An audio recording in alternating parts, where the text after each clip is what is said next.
Vamos pensar um pouco. E se o nosso código pudesse fazer mais do que só seguir uma lista de instruções? E se ele pudesse, de verdade, entender nossos objetivos e descobrir os passos para chegar lá por conta própria? Hoje, a gente vai mergulhar numa mudança, olha, gigantesca na programação. A gente está deixando de lado simples scripts para construir agentes de Axon de fato inteligentes. Vamos nessa. A gente começa com essa pergunta que é bem provocadora. Porque não estavam falando só de uma automação um pouquinho mais esperta. Não, não. É um salto fundamental. A gente está saindo de um código que é estático para sistemas que conseguem entender o que a gente quer e até raciocinar sobre isso. Aqui a diferença fica gritante, né? À esquerda, o jeito antigo, aquele processo manual, passo a passo, onde o engenheiro precisa executar cada etapa. Agora, olha para a direita. Uma única frase em linguagem normal que aciona o fluxo de trabalho inteiro. A grande sacada é essa: estamos mudando de fazer o trabalho para simplesmente pedir o resultado. Ok, mas por que essa mudança toda está acontecendo agora? Bom, antes de mais nada, a gente precisa entender as limitações, sabe? As rachaduras na base dos pipelines de código tradicionais, aqueles que muitos de nós usamos todos os dias. O maior problema aqui é a rigidez. Num pipeline tradicional, o único cérebro da operação é o do engenheiro. O código por si só não interpreta resultado, não se adapta se algo der errado, e o principal, terminou uma tarefa, ele esquece tudo. Cada execução é um recomeço do zero. Então, como é que a gente supera esses limites? A resposta está no que a gente chama de agentes de IA. Vamos dar uma olhada por dentro, abrir o capô e ver o que realmente faz esses sistemas funcionarem sozinhos.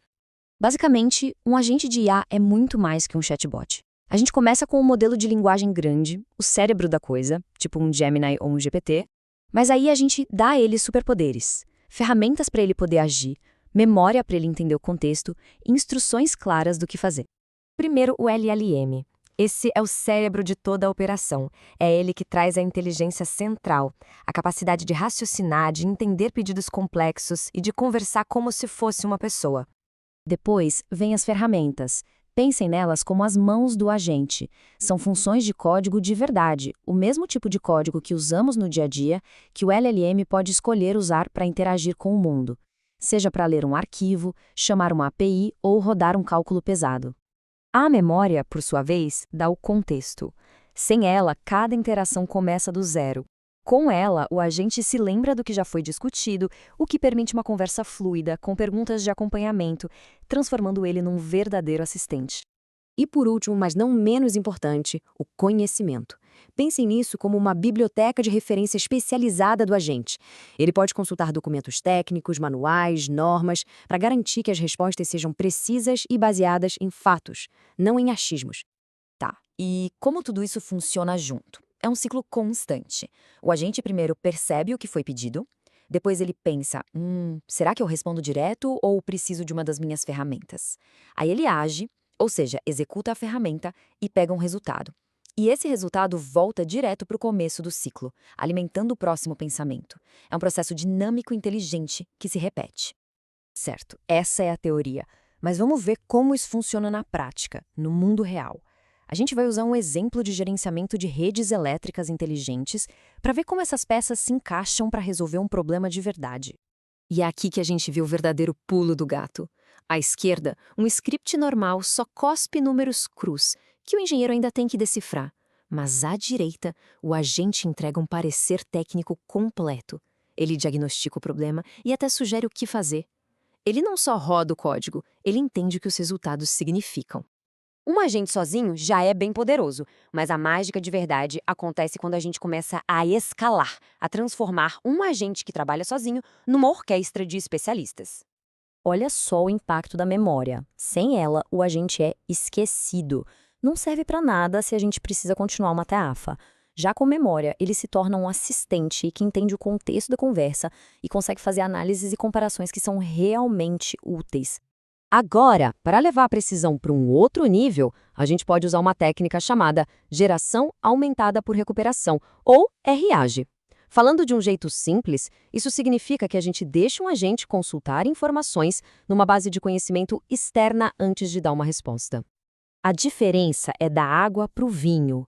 Sem o RAG, o agente dá uma resposta genérica que pode até estar errada para o contexto específico. Com o RAG, ele vai lá, consulta a norma técnica certinha, dá a resposta exata e ainda diz de onde tirou.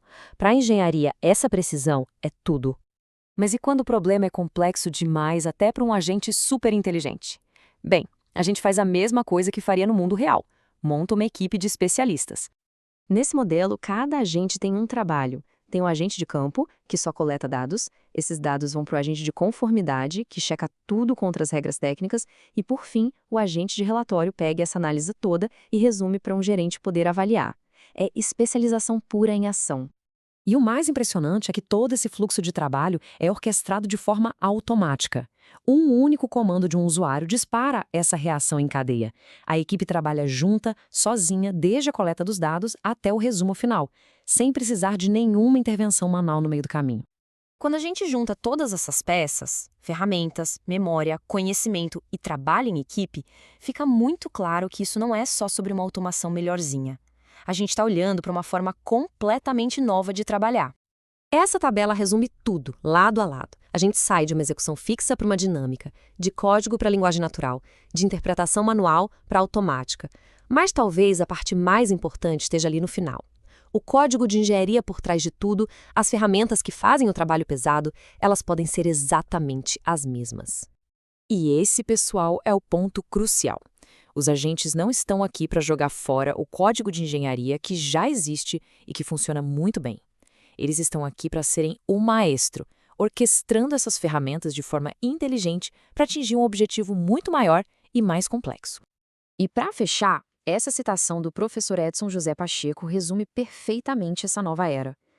A inteligência de um sistema não está mais só no que as funções individuais fazem, mas na forma como elas colaboram, como são orquestradas para gerenciar uma complexidade cada vez maior.